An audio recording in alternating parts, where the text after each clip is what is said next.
All right, welcome to the 16th edition of Before the Battle. I am Nick Baldwin, your host for today. And joining me on the show, as always, the man behind bestfightpicks.com, Daniel Levy. Daniel, thanks for coming on. As always, how's it going? It's going great. Just looking forward to talking some fights with my friends Nick and Paolo. How are you guys doing?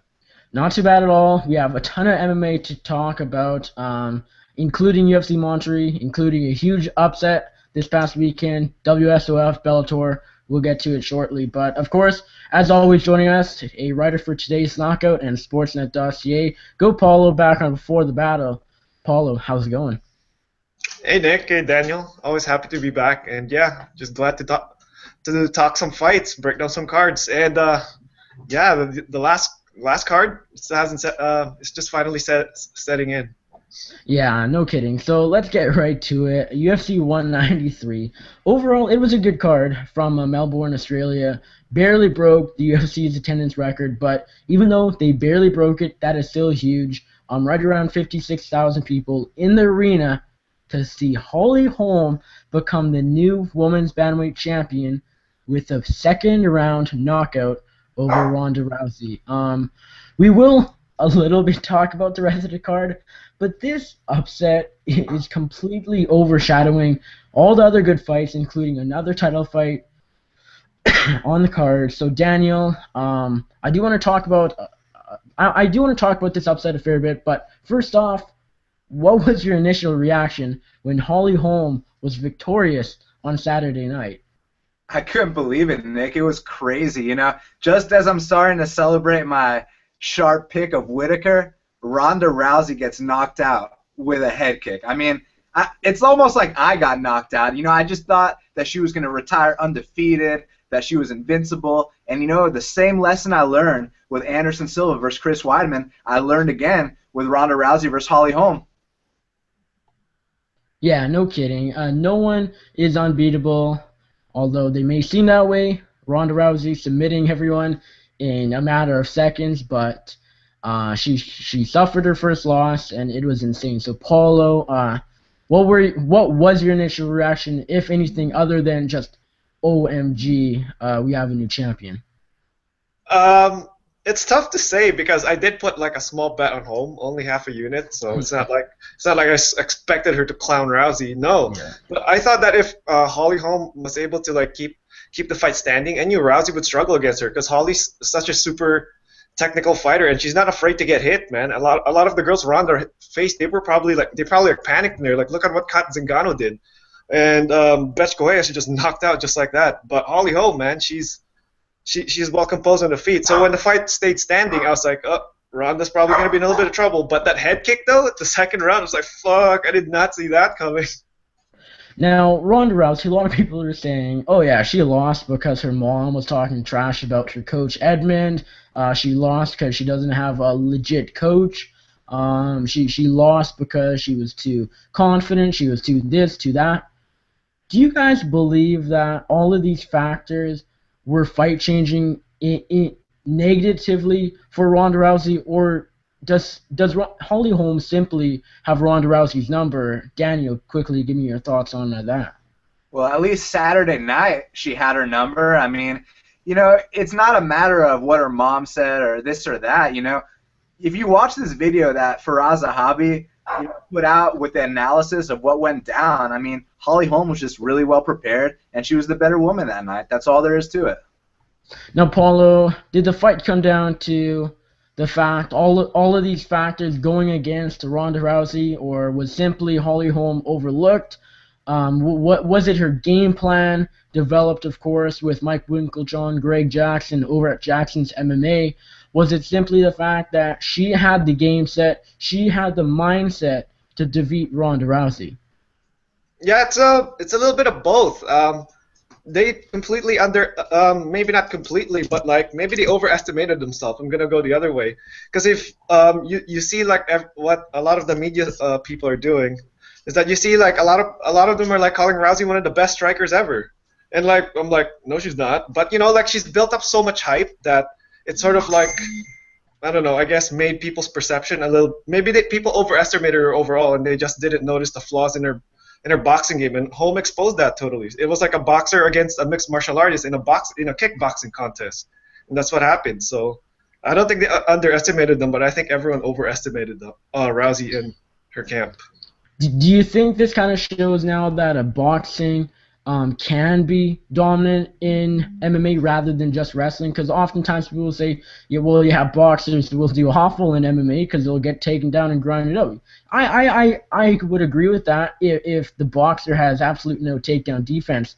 But it did show that if you have good takedown defense, at least good enough to not allow Ronda Rousey to take you down at will in 30 seconds, it shows that you can absolutely destroy a grappler and whatnot. Would you kind of agree with that, Paolo, or was it just this fight and oftentimes boxers maybe not always do as well? Yeah, usually if you take the fight to wherever you're best at, you increase the chances of your success. I mean, that's what GSP did a lot. If the guy was like couldn't box with him as well, he'd make them stand and outbox them. If the guy was like didn't have much of a takedown game, he'd take them down all the time. Look what he did to Nick Diaz and Carlos Condit. He just took them down all the time because they were outstriking him. So wherever the fight goes, whoever the stronger fighter is, they're usually going to win. But Daniel's probably going to break that down a little bit more technically.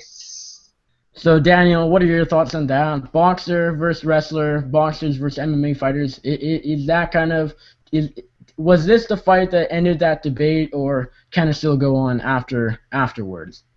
No, I don't think this fight had anything to do with that debate because she ended the fight with a head kick. You can't kick someone in the head in boxing. So, I mean, this was a matter of implementing the entire MMA game to the arsenal. You know, if she only had boxing or kickboxing, she wouldn't have been able to pull that off. It's the fact that, you know, when Ronda was going for that judo throw, you know, Holly expertly had her hips lower than Ronda's, which prevented her from getting that judo throw. So it's little things like that are the reason that Holly was able to land that head kick. It's not just a matter of, you know, boxing or not boxing. It's a matter of putting everything together on Fight Night.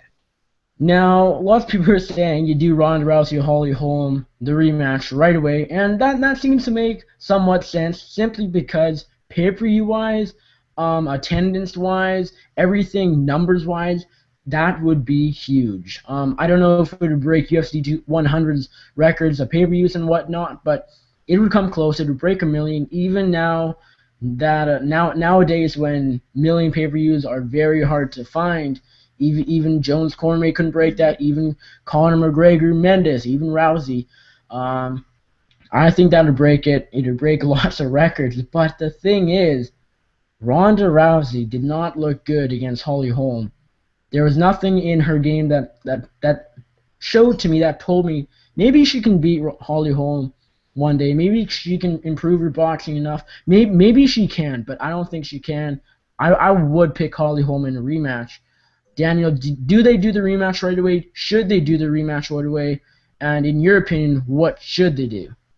Well, I think that Ronda should just take a little bit of time off. You know, she's had a lot of fights back to back, and, you know, after a loss like this, you know, just take a little time off, you know, reassess things, and I think in 6 months from now, she's going to come back a woman possessed. And, you know, as far as the title picture, you know, maybe put Holly Holm up against someone like, you know, Miesha Tate, Amanda Nunes, Kat Zingano. You know, there's a lot of possibilities now. And then when Ronda's ready to come back, you know, we'll see what she wants to do. Maybe she wants to take a warm-up fight, or maybe she wants to go straight to the title fight. You know, deciding that right now, it's just too early to say. We got to give it time. You know, we got to because Ronda's still processing that loss. We're still processing that loss. Yeah. I mean, no one expected that to happen. I know people are coming out after the fact and acting like they did, but no one fucking expected that to happen. Excuse my language. And, you know, I just think that we're going to have to see what happens. She has to take her time, and it's going to be very interesting to see how the title picture plays out from here. Although I did say on Friday night that the more I think about it, the more I thought Holly Holm could win, and you just said you're believing the hype. But that's another story for another day. But Paolo, what do you do Holly Holm, Ronda Rousey 2 right away, or do you give Holly Holm someone like Amanda Nunes, someone like Miesha Tate to build her up a bit, or maybe even see another champion, who knows, and then kind of go from there, or do you do the rematch? Well, the thing is, what a lot of people are saying is that business-wise, it might be better to just do the rematch right away, because if you give Holly Holm someone else like Misha Tate or Kat Zingano or Amanda Nunes. What if Holly Holm loses? Then there goes that rematch. It's Or like Cyborg Rousey. There yeah. goes that big fight. Oh yeah, well that could stop. But it loses some of its appeal when the other fight, the other half of the equation gets like loses and stuff. Like Mayweather Pacquiao definitely didn't have the same luster it did because Pacquiao just got knocked the f out by Marquez. I mean, if he was still rolling people, that would have still been bigger. You know what I mean? But again, you can't say when Rousey's gonna come back. That's entirely up to her. So Rousey holds the ball's in Rousey's court right now. It's whatever she wants to do. Now, the way I look at it is simply, I think they do the rematch right away. I think Ronda Rousey says, yes, let me have a bit of time. Let's do the rematch next summer, UFC 200, maybe earlier, but UFC 200 would definitely make sense for that rematch, of course. But the thing is, like right away, it seems all great. Ronda Rousey, Holly Holm, huge fight, highly anticipated, dominant champion coming off a loss to the contender. They're now fighting for the title again. You can't get anything bigger than that. But the thing is, I do believe Holly Holm beats her again, unless a brand new Ronda Rousey comes out of nowhere. I do think Holly Holm has her number, similar to the big upset back in 2014, Dillashaw over Barao. And Ronda Rousey losing 2 in a row, or losing just twice for that fact, is not something the UFC wants as a business. And so that's why I don't think they should do the rematch right away. But I do think they will. But if I was the matchmakers, I would say give Ronda Rousey a couple more fights, make a few paychecks off her, and then let her go fight Holm and see what happens there. But I think that's really it for that fight. But there was a few good fights on that card, of course. Joanna Jędrzejczyk defending her women's strawweight title against Valerie Letourneau. We had Mark Hunt knocking out Antonio Bigfoot Silva in the rematch. Robert Whittaker picking up a impressive decision over Uriah Hall. I'm just going to skip Stefan Struve and Jared Rochelle. A few good preliminary fights as well. Daniel, anything else other than the main event, of course, stand out to you from this past Saturday?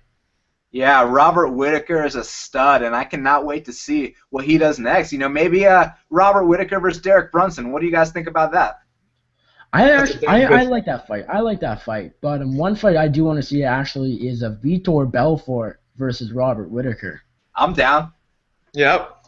Especially because that fight, for me, is a fight Whittaker would win, and Vitor Belfort is still a big name in the UFC. Yes, he was on TRT. He had all that.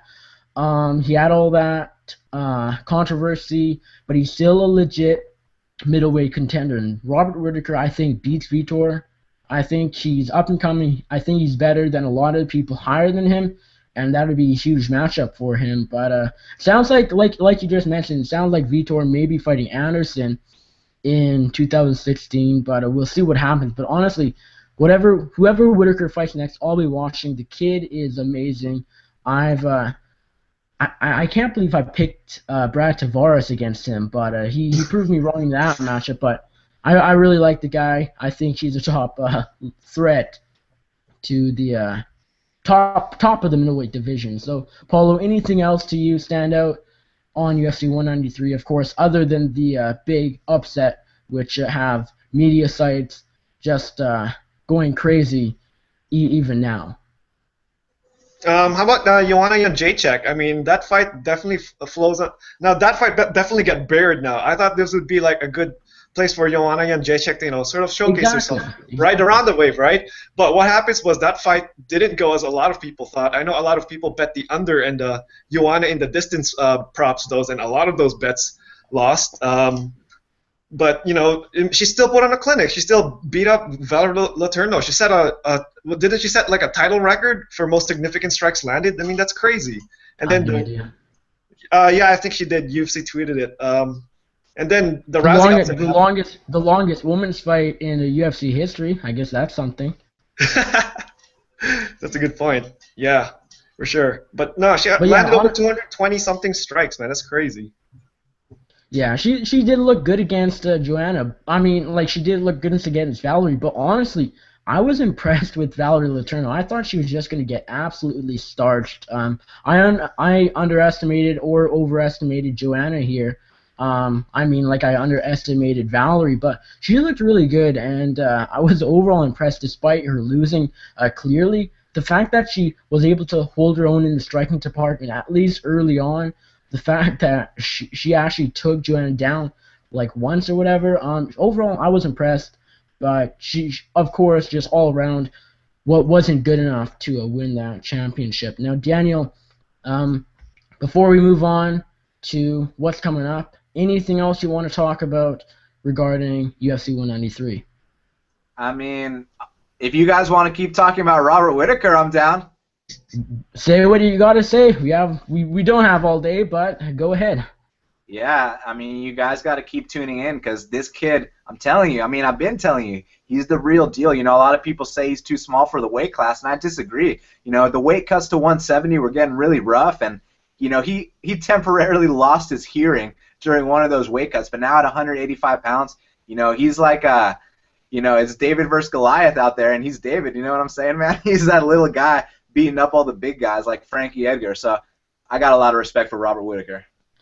All right, moving on. This Friday, we have the World Series of Fighting 25 lightweight tournament. It is a one-night, 8-man tournament, and the winner will fight champion Justin Gaethje at a later date.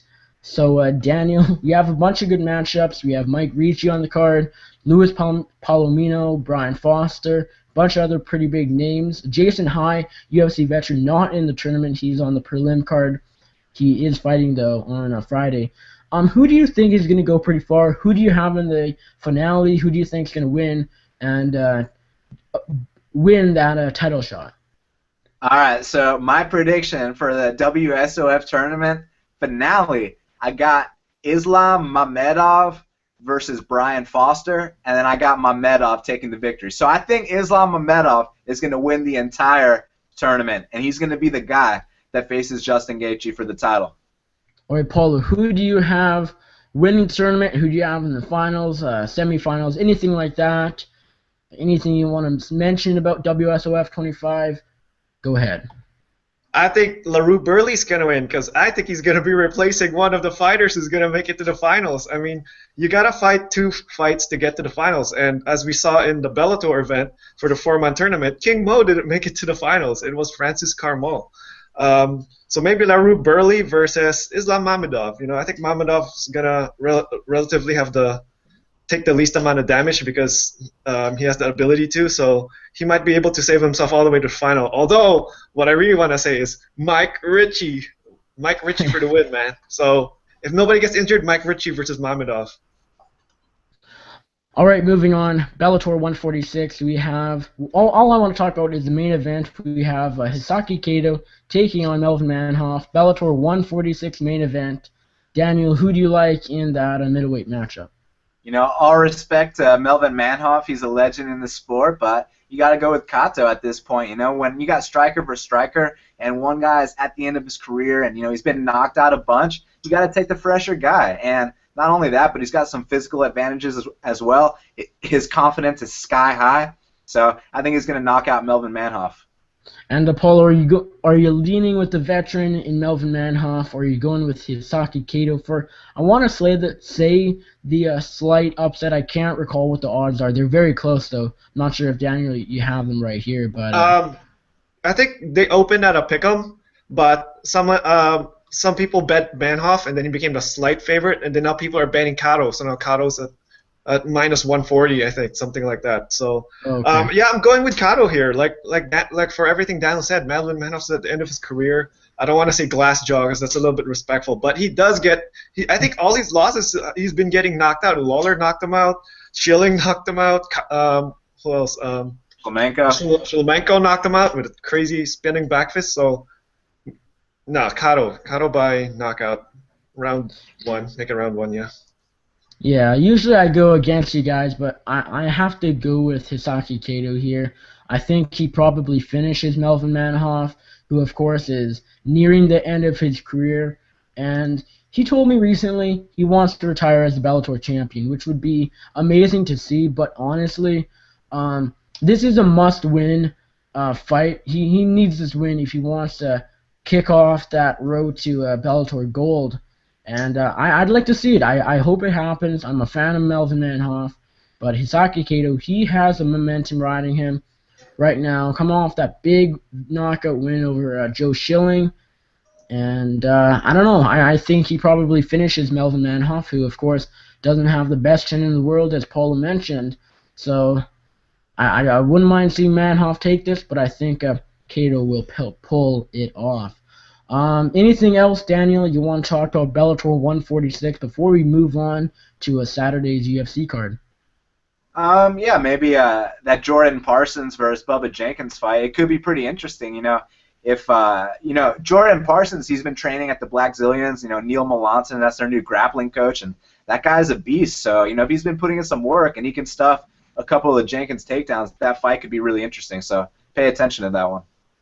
Agree with you there. And Paulo, anything else you want to mention from Bellator 146? No, I was going to talk about the Parsons fight. Daniel covered that up pretty well. That's going to be the People's Co-Main event. Who do you like in that matchup?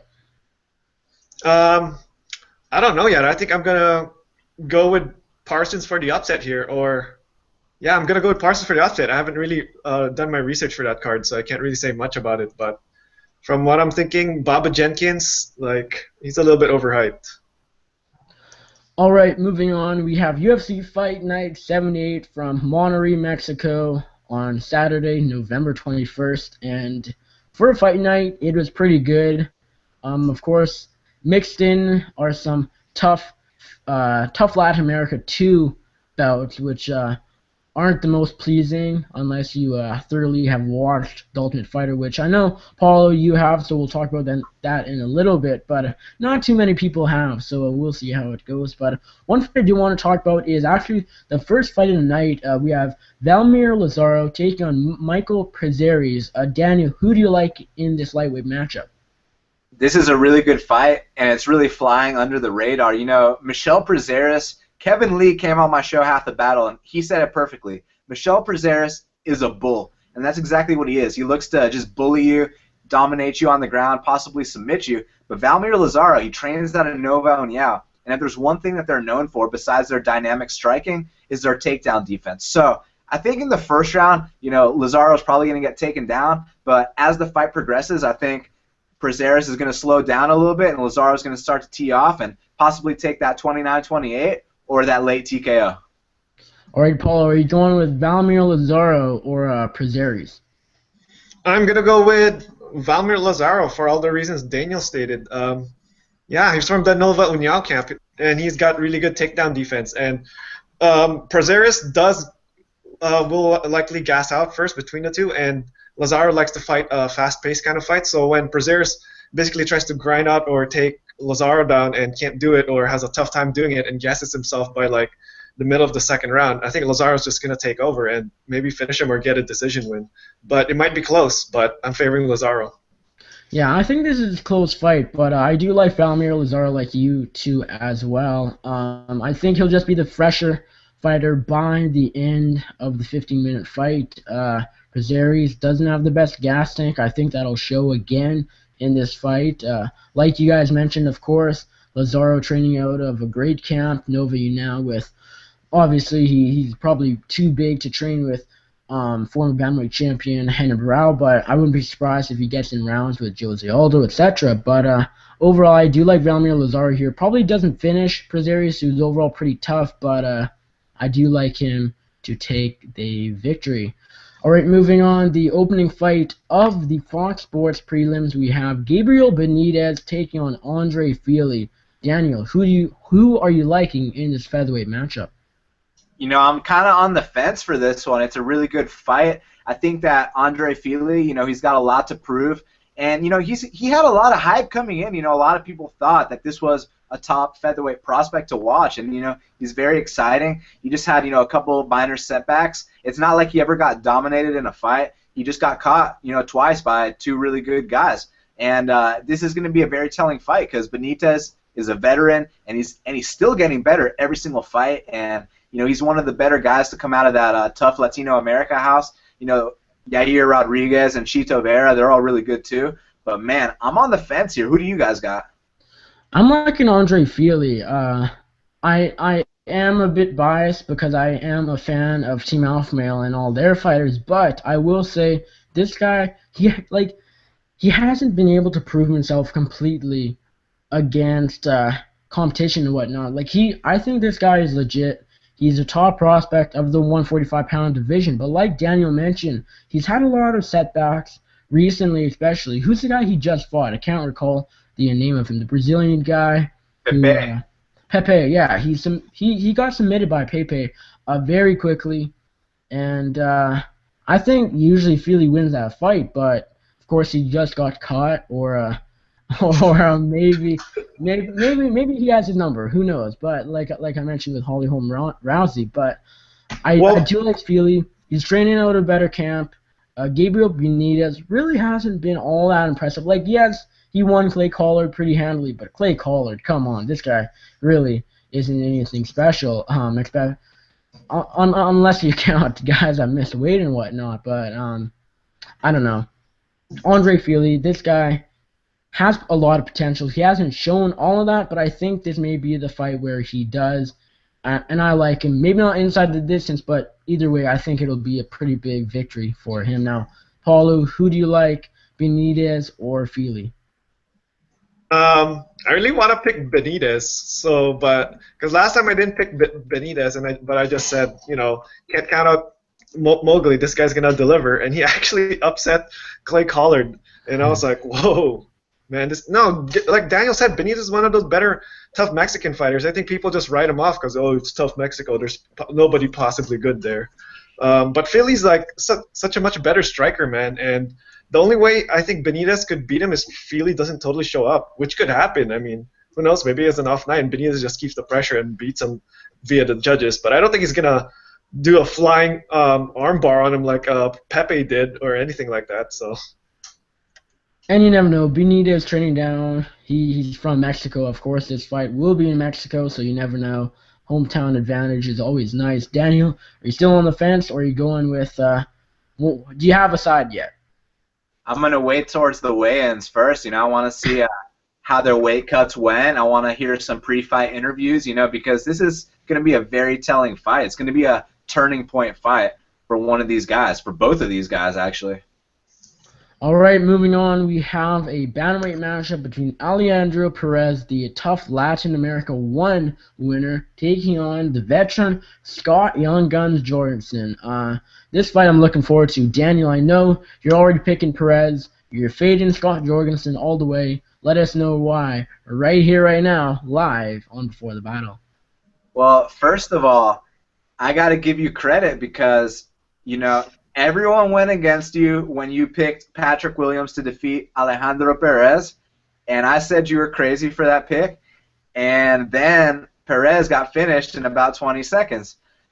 But with that being said, I don't think that's going to happen again, and I think that, Scott Jorgensen, he's lost 7 of 9, and, dude, I got all the respect in the world for Scott Jorgensen. He's fought for the WC title. He's fought the who's who. He's been there. He's done that. But different times in their careers, man.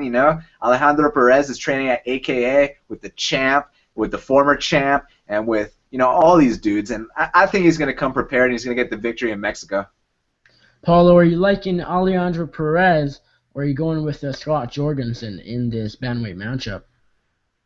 yeah, I really like Perez here. He's just a much better fighter. Like what Daniel said. I mean, he got caught by Patrick Williams. I mean, everyone gets caught. I mean, Benny Dariush lost to Ramsey Nijem. I always bring that up every time something like that happens. So, no, for all the reasons, Perez is better. Like, I just can't see Jorgensen winning. He's just, I don't want to say shot fighter because that sounds really mean, but like, come on, like Daniel said, he's lost 7 of 9. I can't possibly pick him right now. Maybe there's an outside chance he grinds out Perez and he gasses out, and maybe can ride out a boring decision that way. But other than that, I think Perez is gonna be a showcase fight for him. I faded Alejandro Perez back in June. I'm fading him once again. I'm going with Scott Jorgensen to win this matchup. I don't know how he's going to win, probably by decision, or maybe by 22nd submission. Who knows? But Danny Martinez, I picked this guy fight after fight after fight. This guy loses after loses after loses. Same thing, Scott Jorgensen. I pick him every time he loses. I'm keeping faith in Young Guns. I'm going with him.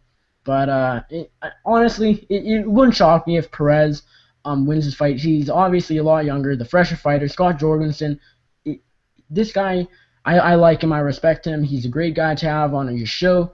But it's tough for him to win fights, to put it as nice as possible. He's not that good anymore. He used to be fantastic. Of course, he's gone downhill, and he probably should step away from the sport very soon, especially if he loses this fight. But I'm going with Young Guns here. He's going to take the victory, and I don't know how, but I got him over all fade Alejandro Perez. All right, moving on. We have a matchup, and can we just classify this with like the tough Latin America fights? I barely want to talk about it, but Hector Urbina, Bartosz Fabinski. Daniel, who are you liking this matchup? Well, Hector Urbina sat next to me at the local fights about a month or two ago, and he was a super cool guy, so I'm going to pick Hector Urbina. And I noticed your very, very lengthy breakdown there. Paolo, who do you like in Fabinski or Urbina? You know what? I thought about betting Fabinski because he seems like the more sound grappler, but Urbina's the more experienced fighter. Like I mean, he doesn't look like it, but Urbina has like over 30 fights, I think, something like that. And I was actually surprised because like, whoa, this guy's a real vet. And the thing is, Urbina is one of those guys. If you look at his overall skill set, you might be like, oh, this guy can't win, and then he wins. You know, he does better than people think. I mean, he was an underdog in his UFC fight against Edgar Garcia, I think, and he choked him out. I mean, he got out of 2 submission attempts and he choked him out. So, and he's fighting in Mexico now. So, I think he might ride an underdog upset here. But my pick is still gonna be Fabinski. But this is definitely dog or pass. I appreciate that fairly long breakdown there, but my breakdown will be longer. I'm going with Hector Urbina. And that's all I want to say about that. Now, moving on. This fight, I'm actually really looking forward to. It's the headline of the prelims, but we have a fantastic bantamweight matchup between Eric Perez and Taylor Lapilus. Eric Perez returning from a very long layoff. Taylor Lapilus, this guy is legit. He's a future contender in the bantamweight division. Daniel, are you going with Taylor Lapilus or are you going with Eric Perez? You know, at one point, a lot of people were saying that Eric Perez could be the poster boy for, for Mexico and for UFC Latino America. But man, he just hasn't evolved that much. And Taylor Lapilus, he's very dynamic. He stops the takedowns really well, and I think he's that next gen fighter. So I got Taylor Lapilus for the upset. Well, are you going with Eric Perez here, or are you going with Taylor Lapilus for the upset? I'm gonna go with Lapilus. I hate to just basically agree with what most people are saying, but like what Daniel said, like Goyito, he's a fun fighter. He's one of those guys that just comes straight forward and tries to brawl with you. He's had some classic fights. That fight with Mizugaki was one of the more entertaining fights I've seen. But yeah, unless he shows off a little bit more of his ground game and his wrestling, I think he's gonna lose to Lapilus because I think Lapilus is the lengthier and the more athletic fighter, and he's a striker too. So if you fight him in there, then you're giving him the best shot to win. And at these odds, Lapilus might be better. Yeah, I'm liking Taylor Lapilus here as well. Like I mentioned right off the hop, this guy is legit. He's the future of the 135-pound division. Right off when he debuted back in April, I was really impressed with the guy. First time seeing him, I was like, holy crap, where did this guy come from? Then he goes out there and destroys Yuta Sasaki, who was at one time considered a huge prospect of the division. This guy, his skills are legit. He's ever improving. Eric Perez, it's tough to say how he'll look. Maybe he'll look really good off this long layoff. Typically, people coming off these long layoffs don't look good, don't look as good, maybe look a bit like ring rust, of course, could take effect. I'm not saying for sure Eric Perez will look bad, but I just think Taylor Lapilus will look really good. And it's not as much of a fade on Eric Perez, but I do like Taylor Lapilus here to complete the hat trick. All right, moving on, the opening fight on the main card, Efrain Escatero taking on Leandro Silva. Daniel, who do you like in this matchup? This is another one that's really close to call, on paper. Leandro Silva, he does find a way to win. And with Efrain Escudero, he used to be one of those guys that I had a policy, always fade Efrain Escudero. But then, he came back to the UFC, he started winning again, and, he might be in the best form of his career, and I think that will be enough to defeat Leandro Silva. Paolo, are you going with Silva here, or are you going with Escudero? I'm going to go with Escudero here, but even if I'm confident picking him, I'm still not confident betting him. Now, I really thought hard about betting Escudero in this fight because I think he's overall just a better fighter. But how many times have we said that about Efrain Escudero? I mean, watching his recent fights, I thought he won that a little bit. I mean, outside the Dober fight, I thought he won the Lima fight a little bit impressively. But watching it again, he was winning it soundly, but there were parts of that fight where he just wouldn't do anything. And I'm like, whoa, like, and you know how these judges go, man. So even though he's the hometown hero, you still can't trust. If it's a very tight decision, it goes to the judges. So, but my pick should be Escudero. I think he shows up here for the Mexican fans and wins pretty handily. Now, I've been switching back and forth for this one for a little while, but honestly, I'm not expecting too much from this matchup. I probably should just stop right now, flip a coin, and pick a guy. And I'm gonna go with Leandro Silva here. He hasn't overly impressed me really at all in his UFC tenure as of late. That Drew Dober submission didn't really happen. Recent wins, like he's looked good, but he hasn't looked great. Efrain Escudero has looked great, but I do think overall Leandro Silva is a bit better everywhere. Efrain Escudero, he did not impress me at all in that fight with, I want to say, Rodrigo de Lima. And then he looked good against Drew Dober, so you definitely can't take that away from him. But MMA math doesn't work. I'm going with the Brazilian for... Is he the favorite? I think he's slight favorite, right? Yeah. So I guess for not for the upset, but lots of people are picking Efrain Escudero here, so maybe by fight night, maybe he'll be the underdog. All right, skipping over a couple of fights. Moving on, a flyweight matchup, a very important matchup. Probably the winner will get a crack at champion Demetrius Johnson. Jesse Formiga take on Henry Cejudo. Daniel, are you liking Cejudo, the Olympian, the gold medalist in the Olympics? We're going with the Brazilian Formiga for the huge upset.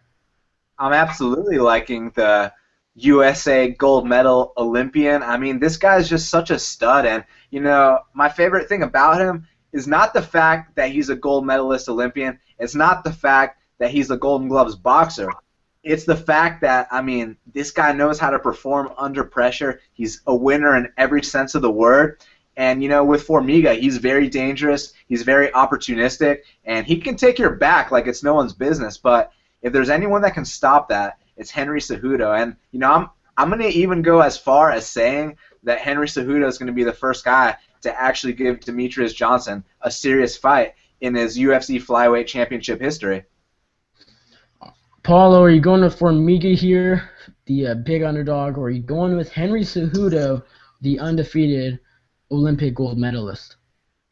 It's Cejudo. Like, I'm actually surprised he's not getting steamed right now like he did against Chico Camus and Chris Carriazo, because I think Formiga will be hard-pressed to win this fight. If the fight stays standing, I think Cejudo's going to outbox him, and Cejudo's best position is from the top, and he's going to ground and pound Formiga unless Formiga catches him in like an armbar or something. But that's not Formiga's strength. I mean, there's always a chance he gets Cejudo's back, and Formiga's like the evil backpack from hell. Like, I mean, he'll like choke you out once he gets your back. But I think Cejudo can fight him off even if that happens. So I think Cejudo wins this fight unless he doesn't show up, unless he eats another bad burrito or something. I was really impressed with Cejudo in his first couple of matchups in the UFC, but I don't like his last fight against Chico Camus. He won the fight square and fair, but it really wasn't all that impressive. And Chico Camus, this guy is top 15 at best.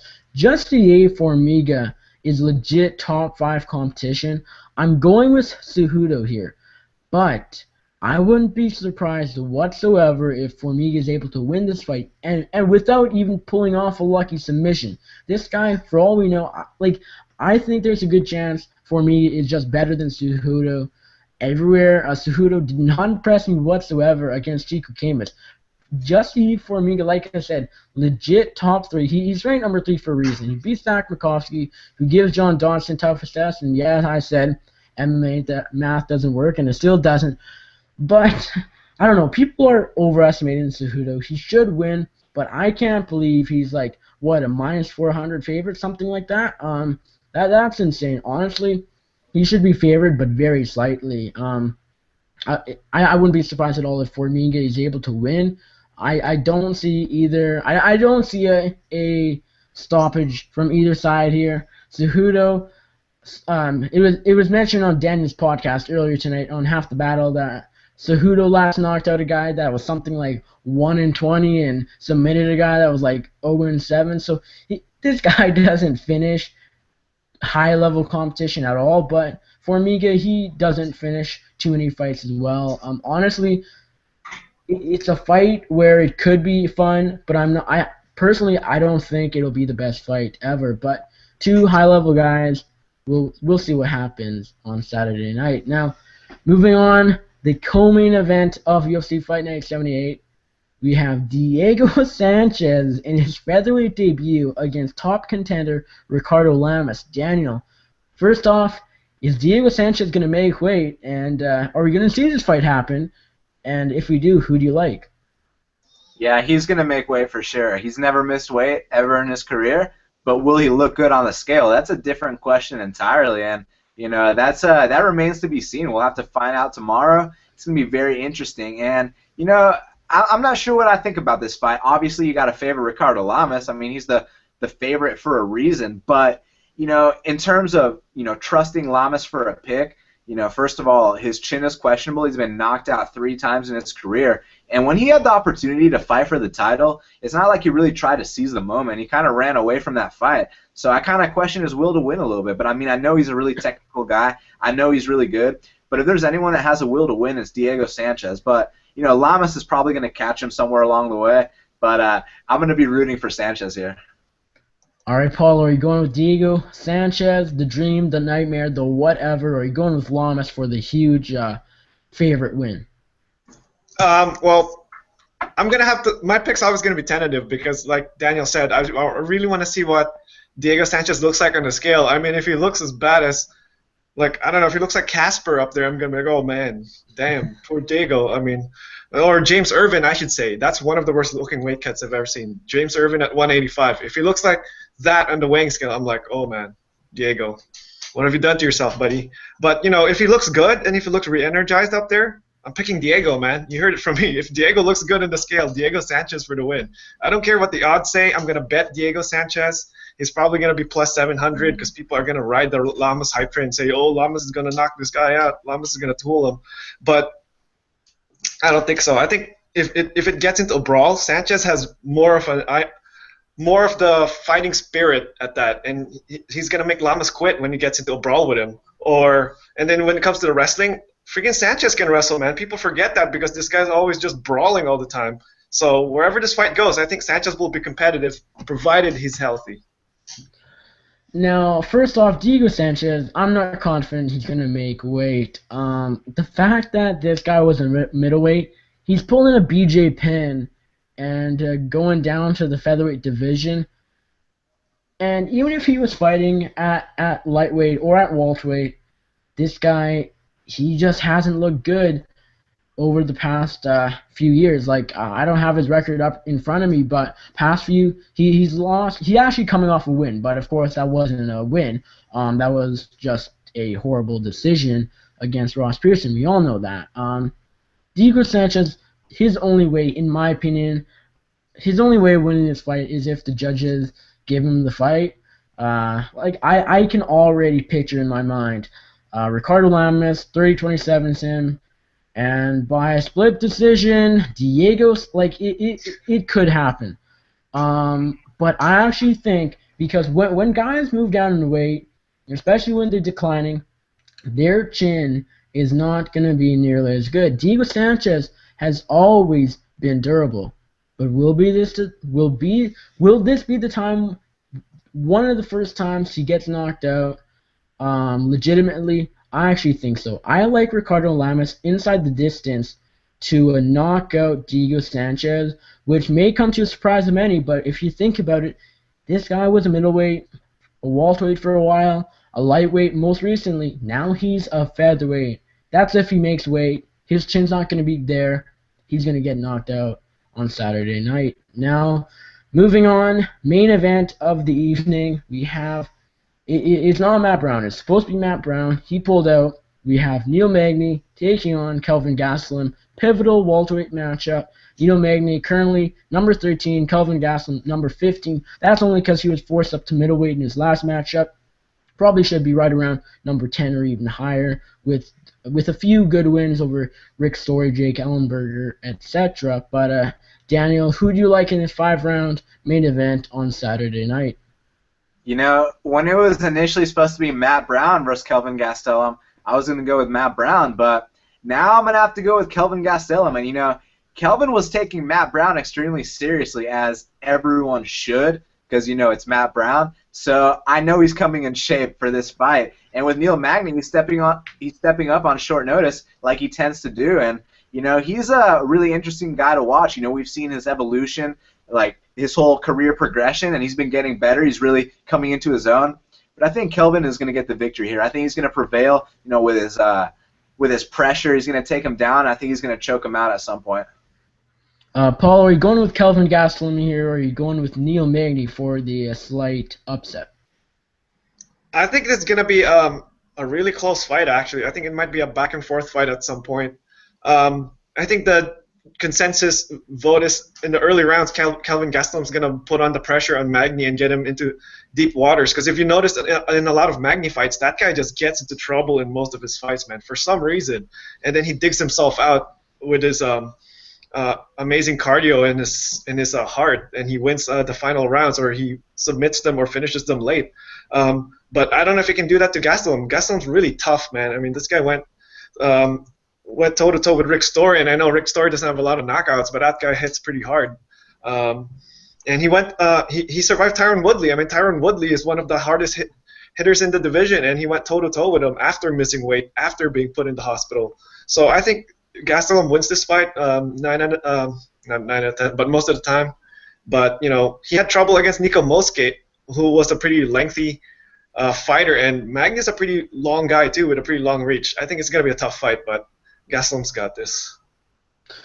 I like Kelvin Gastelum here, and you did just bring up a good point that I never really thought about. Maybe he won't be as good against Magny because of the big reach disadvantage. Like you mentioned, he didn't look fantastic against Musoki, who he's a lot better skill-wise than. So that's definitely something you should take into consideration. But with that aside, I do like Kelvin Gastelum here. I don't think he stops Neil Magny.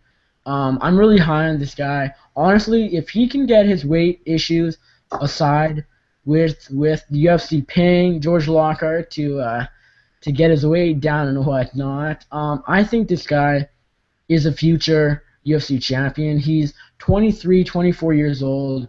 He's beaten some of the best. And Jake Ellenberger, yeah, he's not the best at welterweight anymore, but he still has legit wins. Jake Ellenberger, Rick Story, etc. This kid is great.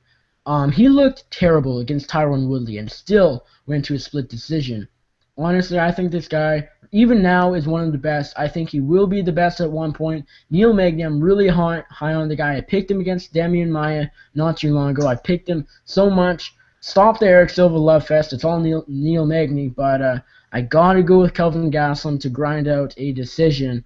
But you never know. Neil Magny has sneaky late TKO submission wins. You never know what happens. Gastelum may gas out a little bit. He doesn't have the best cardio. Once it's in championship rounds, 4th, 5th round, Magny, if he's still alive and whatnot, maybe he can pull out that from the bottom triangle or something like that. But it's a close one, but I do like Kelvin Gastelum to get the job done. All right, that is about it for UFC Monterrey. Daniel, anything else you want to add? We talked about really all the fights that we know about. We just we skipped over the tough fights, of course. But anything else you want to say before we go to our Kountermove teams? Yeah, I mean, it's just going to be a great weekend of fights. You know, you got the 8-man tournament in World Series of Fighting. You got Bellator all on Friday. And then on Saturday, you got UFC. And, I mean, it's going to be real telling to see who gets the victories in these fights. Kelvin Gastelum versus Neil Magny. Winner takes a step up towards the title. And same thing with Cejudo versus Formiga. And obviously Sanchez versus Lama. So there's fights for everyone, and definitely tune in. I should mention that I kind of want to ask you. You said Kelvin Gastelum, if he wins, whoever wins will take a step towards the title. But do you how close do you think, if Gastelum wins, even if Magny wins, where do they go after this fight on Saturday night, Daniel? Well, first of all, this is how good I think Kelvin Gastelum is. I mean, on his worst possible day, he missed weight by 9 pounds. He's hospitalized. He's got the flu, and he still goes to a split decision with the number 3 guy on the planet. So, I mean, if he's coming in shape with a nutritionist and everything, I think the sky's the limit for this kid. And if he gets the victory here, I say, he's supposed to fight Matt Brown, who's the number 5 guy on the planet. That's the kind of, regard the UFC hold Kelvin in. So I think he'll get a top 5 opponent if he gets the victory on Saturday night.